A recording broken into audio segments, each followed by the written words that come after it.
Hello दोस्तों, study mode में आपका स्वागत है। बिहार पुलिस कांस्टेबल भर्ती 2020 जो मैंने कल आपको फर्स्ट डे का स्टडी प्लान दिया था, उसका टेस्ट मैं ले रहा हूं। जो भी चैप्टर दिया था उससे रिलेटेड क्वेश्चन होगा। सभी महत्वपूर्ण क्वेश्चन है, क्वेश्चन को ध्यान से देखना है और आपको भी साथ में लगाते चलना है।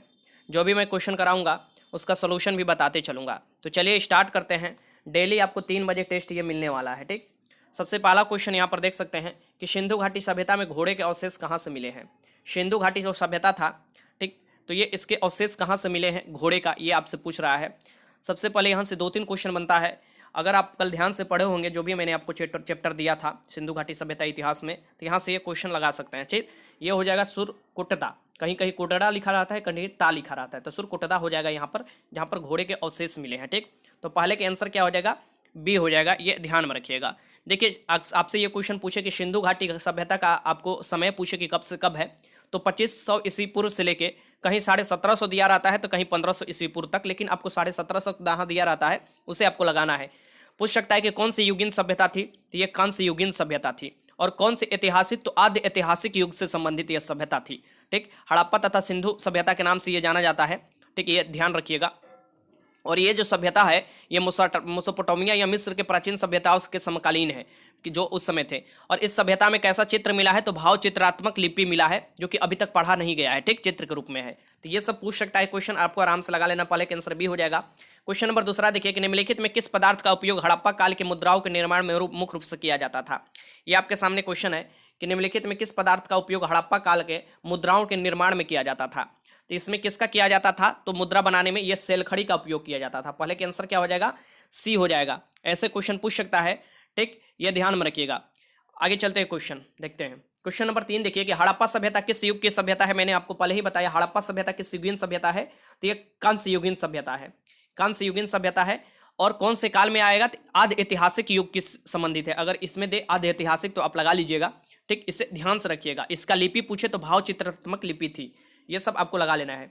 आगे चलते हैं। क्वेश्चन नंबर 4 देखिए, सिंधु घाटी सभ्यता की खोज निकालने में जिन 2 भारतीयों का नाम जुड़ा है, तो सिंधु घाटी सभ्यता की खोज निकालने में किन 2 भारतीयों का नाम जुड़ा है, तो ये याद रखिएगा। हड़प्पा का दयाराम साहनी जो कि 1921 में खोज के संबंधित है। और उनके बाद एक आते हैं आपको कौन, तो यहाँ पर दयाराम साहनी और राखलदार बनर्जी जो कि 22 में 1900। ठीक, तो ये आपको संबंधित है, ये याद रखिएगा। आपसे क्वेश्चन ऐसे पूछेगा। ठीक, आपको क्वेश्चन मैं बता रहा हूँ, जैसे कि हड़प्पा की जो संबंधित जो खुदाई हुआ था उससे संबंधित व्यक्ति दयाराम साहनी 1921। लोथल का नहीं पूछा, अभी तक पूछ सकता है। SR राव जो कि 1955 में। लोथल कहाँ है, तो लोथल जो स्थित है ये आपको भोगवा नदी के किनारे गुजरात में स्थित है। ठीक, तो ये क्वेश्चन पूछ सकता है। सुरकुटदा जहां पर घोड़े के अवशेष मिला था, JP जोशी पूछ सकता है 1954। डेट भी याद रखिएगा। धोलावीरा, जगपति जोश और RS बिष्ट, तो जगपति जोश और RS बिष्ट ने मिलकर ये किया था किसका, तो धौलावीरा था 1967 में। तो ऐसे क्वेश्चन पूछता है तो आपको लगा लेना है। जो भी मैं आपको दे रहा हूं आपको पहले पढ़ लेना चाहिए और उसे ध्यान से क्वेश्चन लगाना चाहिए। ठीक, हड़प्पा और मोहनजोदड़ो के पुरातात्विक खुदाई के प्रभारी कौन थे, तो पुरातात्विक खुदाई के हड़प्पा और मोहनजोदड़ो दोनों के प्रभारी कौन थे, ये पूछ रहा है। तो ये क्वेश्चन आपको बताना है। इसका क्या हो जाएगा, इसके जो प्रभारी थे ये थे आपको अंग्रेज एक sir John Marshall. Sir John Marshall थे, ये याद रखिएगा। 5 का आंसर क्या हो जाएगा, ए हो जाएगा। आगे चलते हैं। क्वेश्चन नंबर 6 है, निम्न में कौन मोहनजोदड़ो की सबसे बड़ी इमारत मानी जाती है। इसमें से कौन मोहनजोदड़ो की सबसे बड़ी इमारत मानी जाती है, ये आपको बताना है। ठीक, 6 नंबर क्वेश्चन आपके सामने ही, ये आपके सामने ऑप्शन है। ठीक, ये क्वेश्चन पूछ सकता है कि मोहनजोदड़ो की सबसे बड़ी इमारत कौन सी है, और आपको आराम से ये क्वेश्चन लगाना है। ठीक, इस बात को ध्यान में रखिएगा। मोहनजोदड़ो की खुदाई अगर पूछे किसने किया था, तो राखलदार बनर्जी 1922 में, और हड़प्पा के दयाराम साहनी सबसे पहले 1921 में, ये याद रखिएगा। अब यहाँ पर मोहनजोदड़ो का शाब्दिक अर्थ पूछता है तो इसका हो जाता है मृतकों का टीला। और मोहनजोदड़ो से ही सबसे बड़ा आपको मिला है इमारत। कौन सी इमारत मिला है ये आपको बताना है, तो ये है अन्नागर। विशाल अन्नागर मिला है। अन्न रखने मतलब अन्न जो होता है ना आपको दाना उना वो रखने वाला। ठीक, तो ये मिला है। तो मोहनजोदड़ो से जो भी क्वेश्चन बनता है आपको मैं करा देता हूं। देखिए मोहनजोदड़ो की सबसे बड़ी इमारत अन्नाघर है, जो गर्नेरी बोला जाता है इंग्लिश में। ठीक, तो ये याद रखिएगा। इसकी अगर इमारत की ऊंचाई पूछे या इमारत कितना लंबी है और कितना चौड़ी है, तो ये 45.71 लंबी थी। ये याद रखिएगा 45.71 मीटर में लंबी है, और चौड़ाई में 22.86। अगर इतना नहीं पूछेगा, लेकिन मैं आपको एक बता देता हूं फैक्ट, ये याद रखिएगा। ये जो आपको राजकीय भंडार गृह होता है ना, जैसे कि अन्न रखा जाता है, ठीक, अभी गोदाम होता है ना, वैसा था। ठीक, ये याद रखिएगा। मोहनजोदड़ो से प्रमुख और भी इमारतें और कुछ वस्तुएं प्राप्त हुई है, जैसे कि स्नानागार भी वहीं से प्राप्त हुआ है, महाविद्यालय भवन वहीं से, पुजारी जो हुआ है पुजारी की मूर्ति वहीं से मिला है। तो ये सब याद रखना है, आपको क्वेश्चन आता है तो। क्वेश्चन नंबर 7 है कि हड़प्पा कालीन लोगों ने नगरों में घरों के विन्यास के लिए कौन सी पद्धति अपनाई थी। तो हड़प्पा कालीन लोग जो है ये अपने नगरों में कौन सी पद्धति अपनाई थी घरों के आपको विकास यहाँ पर बनाने के लिए, ये आपसे पूछ सकता है। घरों के विन्यास के लिए कौन सी, घरों के विन्यास के लिए कौन सी पद्धति, बहुत महत्वपूर्ण क्वेश्चन है। ये जो है ग्रिड पद्धति अपनाई थी, कौन सी पद्धति, ग्रिड पद्धति अपनाई थी। ये बहुत आपको महत्वपूर्ण क्वेश्चन, ये याद रखिएगा। ठीक, आगे चलते हैं। क्वेश्चन नंबर 8 है कि हड़प्पावासी किस धातु से परिचित नहीं थे। बहुत महत्वपूर्ण क्वेश्चन, हड़प्पावासी किस धातु से परिचित नहीं थे, ये आपको बताना है। ठीक, देखिए हड़प्पावासी जो थे ना, या सिंधु घाटी सभ्यता, ये पूछ सकता है कि सिंधु घाटी सभ्यता की प्रमुख विशेषता क्या थी, क्वेश्चन पूछा हुआ है ये। ठीक, अलग पीसीएस में। तो व्यवस्थित शहरी जीवन, व्यवस्थित तरीके से ये शहरी जीवन जीते थे, ये याद रखिएगा। तो यहाँ पर पूछता, ये जो क्वेश्चन पूछ रहा है कि किससे नहीं संबंधित थे, तो ये लोहा से नहीं परिचित थे। किससे नहीं थे, लोहा से नहीं हड़प्पा वासी परिचित थे। 8 का आंसर ए हो जाएगा। क्वेश्चन नंबर 9 थे कि निम्नलिखित में से किस हड़प्पाकालीन स्थल से युगल सावधान का साक्ष्य मिला है। मिस्किल एक, अब युगल सावधान में इसके एक आपको महिला और एक पुरुष को दफनाया हुआ, ये साक्ष्य कहाँ से मिला है, ये आपको बताना है। यह क्वेश्चन पूछा है, बहुत महत्वपूर्ण क्वेश्चन है, इसका आंसर आप लगाइए। ठीक, तो इसका जो साक्ष्य मिला है, ये मिला है आपको लोथल से। लोथल पूछ देता है क्वेश्चन कि लोथल किस नदी किनारे है, तो भोगवा नदी कहाँ पर स्थित है। लोथल एक बंदरगाह था, कहाँ पर, गुजरात में अभी स्थित है। और सबसे ज्यादा अगर पूछा जाए कि सिंधु घाटी सभ्यता या हड़प्पा सभ्यता का सबसे ज्यादा जो आपको स्थल मिला है वो कहाँ पर, तो वो गुजरात में ही मिला है, ये भी ध्यान में रखिएगा। ऐसा क्वेश्चन पूछता है तो आपको कहीं से भी घुमा के क्वेश्चन दे देगा। क्वेश्चन नंबर 10 है कि हड़प्पा के मिट्टी के बर्तनों पर समानतः किस रंग का उपयोग हुआ था। हड़प्पा के जो आपको मिट्टी के बर्तन थे, इस पर समानतः किस रंग का उपयोग किया जाता था, ये आपसे क्वेश्चन पूछ रहा है। तो इस पर देखिएगा समान रूप से तो लाल रंग का उपयोग किया जाता था। किसका, लाल रंग। यहाँ पर देखिए सी हो जाएगा इसका आंसर। ठीक, तो 10 क्वेश्चन मैंने आपको लिया हूं, और आप ये मत चिंता कीजिए हार्ड क्वेश्चन मैं नहीं कराऊंगा, हार्ड क्वेश्चन भी कराऊंगा। अभी आपको बस प्रैक्टिस में रखना है, ये नहीं कि शुरुआत में ही छोड़कर आप भाग जाइए। मैं आपको ऐसे ऐसे आपको लाने वाला हूं टेस्ट कि आपका दिमाग मतलब हिल जाएगा। ठीक, तो 10 के आंसर क्या हो जाएगा, एनसीईआरटी से भी मैं क्वेश्चन आपको कराते रहूंगा, ये बीच बीच में एनसीईआरटी का भी क्वेश्चन डालते रहूंगा, इस बात को ध्यान में रखिएगा। अब आगे चलते हैं। ये क्वेश्चन आपको जो संविधान से मैंने दिया था, आपको संविधानिक ऐतिहासिक जो पृष्ठभूमि देखना है आपको, तो वहां से मैं आपको क्वेश्चन कुछ करा देता हूं। ठीक, इसे आपको देखना है और क्वेश्चन करते चलना है। देखिए पहला क्वेश्चन है कि निम्नलिखित में से किस अधिनियम द्वारा भारत के गवर्नर जनरल को अध्यादेश जारी करने की शक्ति प्रदान की गई। बहुत महत्वपूर्ण क्वेश्चन। अभी तो हमारे राष्ट्रपति अध्यादेश जारी कर सकते हैं 1, 2, 3 आर्टिकल के तहत। ठीक, तो ये याद रखिए 123 आर्टिकल के तहत।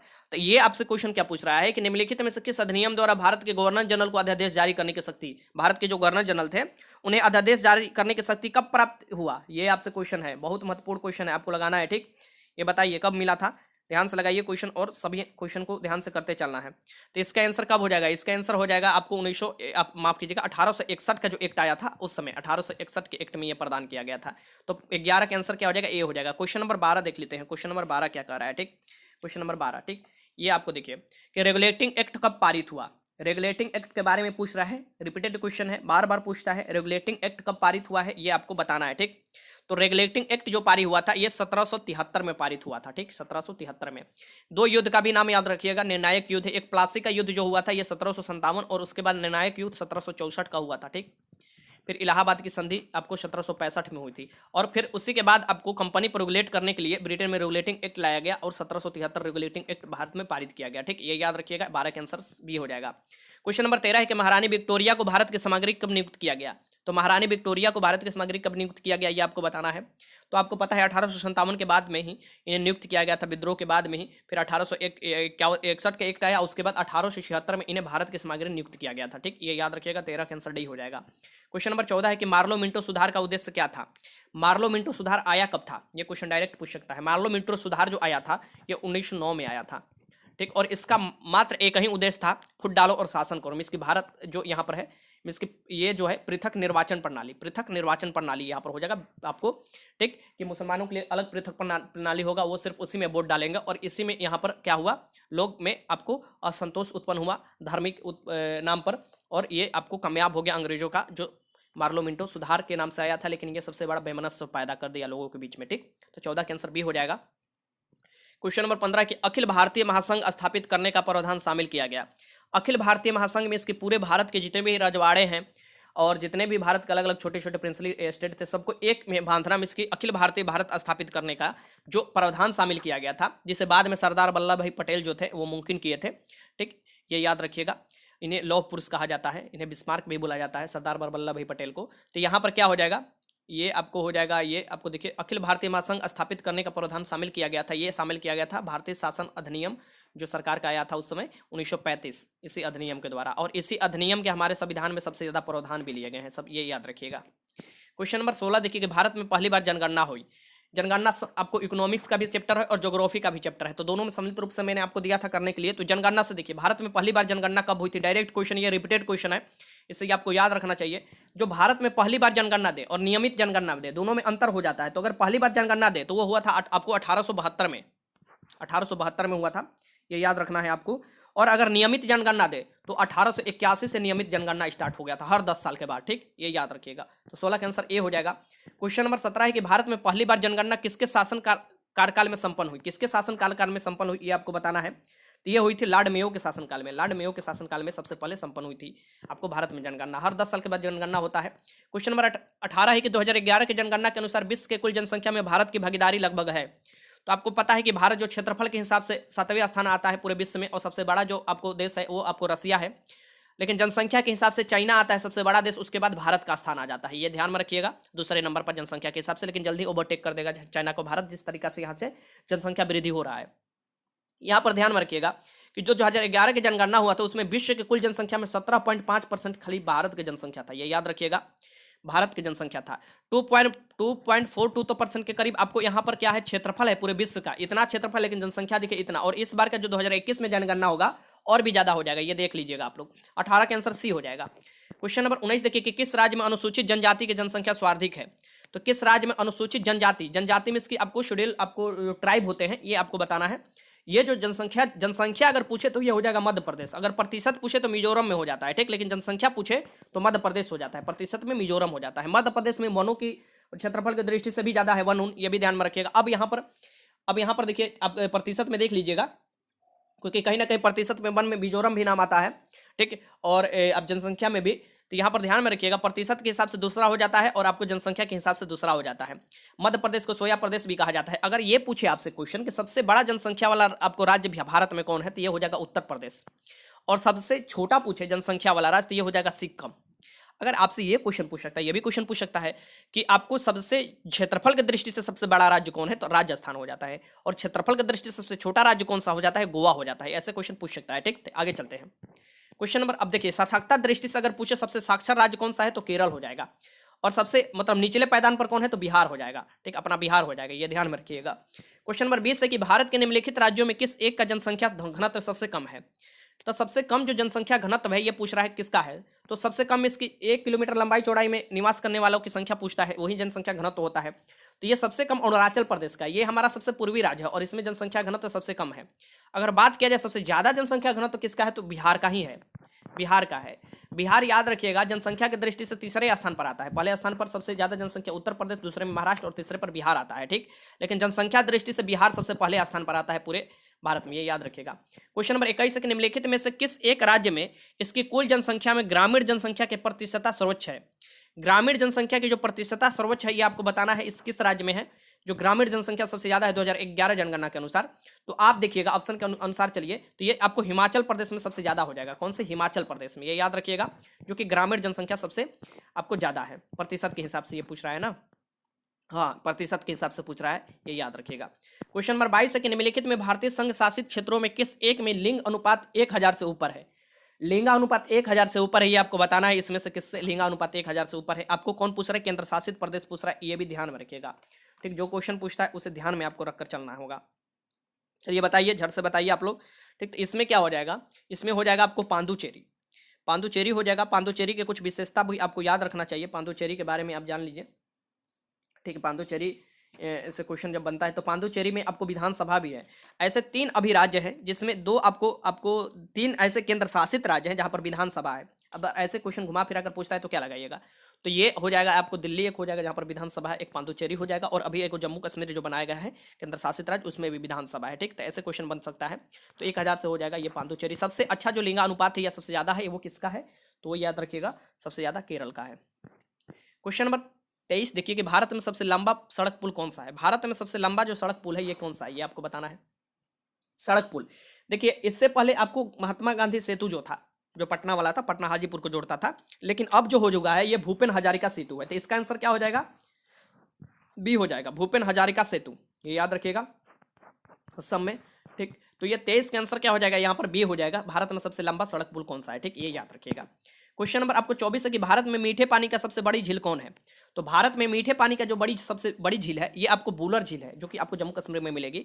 और आप आपसे ये क्वेश्चन पूछे कि खारे पानी की सबसे बड़ी झील कौन सी हो जाएगी, तो वो चिल्का झील हो जाएगी। तो सबसे बड़ा, सबसे छोटा, सबसे लंबा मैंने आपको दिया था करने के लिए, आप लोग किए होंगे टेक विविध में, मिसलेनियस में। तो भारत में मीठे पानी की सबसे बड़ी झील कौन सी है? बुलर झील। और खारे पानी की सबसे बड़ी झील जो है ये आपको चिल्का झील है। ऐसे आपसे क्वेश्चन पूछे कि भारत में सबसे बड़ी झील कौन सी है, ना मीठा ना खारा, तब पर भी चिल्का ही झील होगा। चिल्का झील कहाँ पर स्थित है? उड़ीसा में स्थित है। ठीक, आगे चलते हैं। क्वेश्चन नंबर देखिए 25 देखिए कि भारत में दक्षिण भारत की सबसे लंबी नदी, दक्षिणी भारत की सबसे लंबी नदी पूछ रहा है। तो ऐसे पूछे सबसे लंबी नदी, तो भारत की सबसे लंबी नदी कौन सी है? तो ये गंगा है।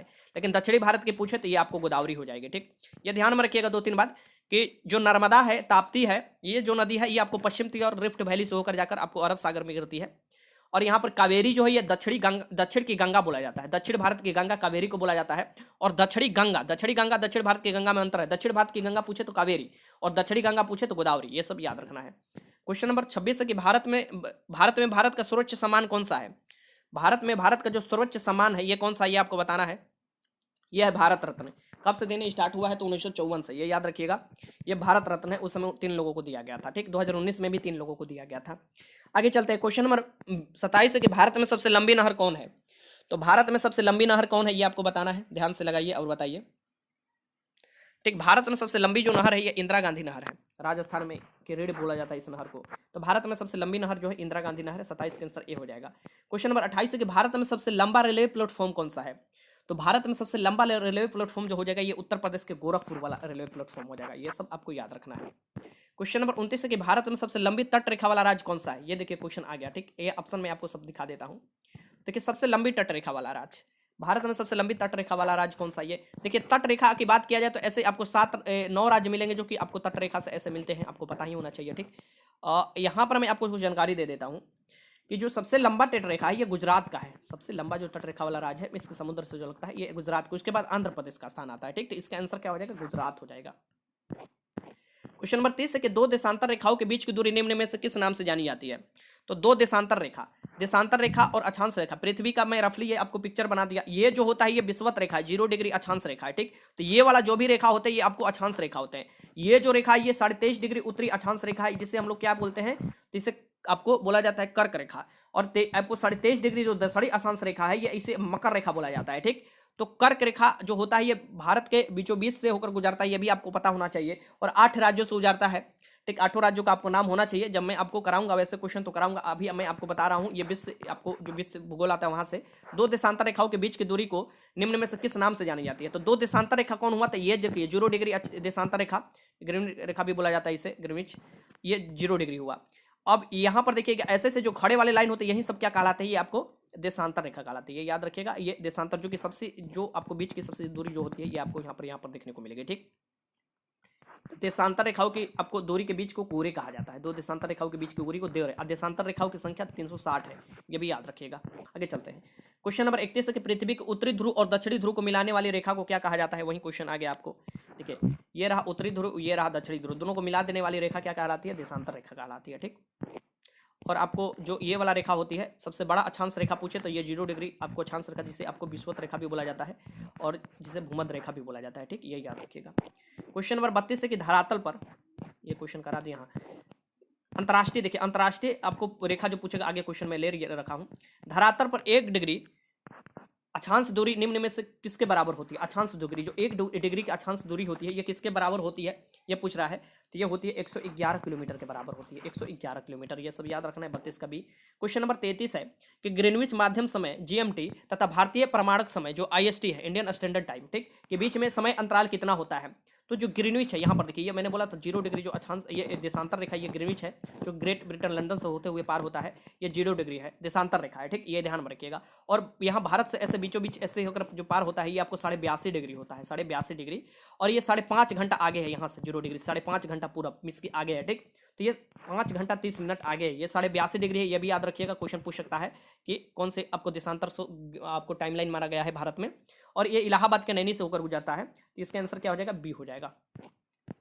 अंतर्राष्ट्रीय तिथि रेखा कहलाता है, देखिए ऑप्शन देख लीजिए सबसे पहले, अंतर्राष्ट्रीय तिथि रेखा, अंतर्राष्ट्रीय तिथि रेखा मीन्स की डेट लाइन इसे बोला जाता है। तो ये यहाँ से पार होता है, यहाँ से यहाँ पर देखिएगा लास्ट वाला छोर से एकदम यहाँ से पार होता है, ठीक। ये कौन सा, ये तो अंतर्राष्ट्रीय 180 डिग्री जो आपको देशांतर रेखा होता है वही ये होता है, ठीक। ये याद रखिएगा। तो 34 का आंसर ए हो जाएगा, ये याद रखिएगा। क्वेश्चन नंबर 35 है कि भारत का परमाणिक समय किस स्थान से निश्चित किया जाता है। भारत का जो परमाणिक समय है ये किस स्थान से निश्चित किया जाता है। तो इलाहाबाद का नहीं, इलाहाबाद से आपको निश्चित किया जाता है, जो 82.5 डिग्री आगे है ग्रीनविच से। तो जो भी क्वेश्चन बनता था मैं आपको क्वेश्चन कराया, टोटल आज 35 क्वेश्चन कराया। और आप कितने अच्छे से पढ़े थे ये जरूर बताना है, कमेंट बॉक्स में बताइए कि कितने स्कोर किए हैं और कितने अच्छे से आप पढ़ाई किए थे। और मैं डेली आपको देते रहता हूँ स्टडी प्लान, और उससे रिलेटेड जब भी टेस्ट आएगा 3 बजे आपको आ जाना है चैनल पर और देख लेना है वीडियो अपलोड हुआ है कि नहीं हुआ है, ठीक। इस बात को ध्यान में रखना है, 3 बजे डेली मैं वीडियो अपलोड कर दूंगा, ठीक। नोटिफिकेशन जाए चाहे ना जाए इस बात को ध्यान में रखिएगा। आपको क्वेश्चन देख लेना है, कितने क्वेश्चन सही किए जरूर बताइए। कोई क्वेश्चन में डाउट है तो कमेंट बॉक्स में लिख सकते हैं।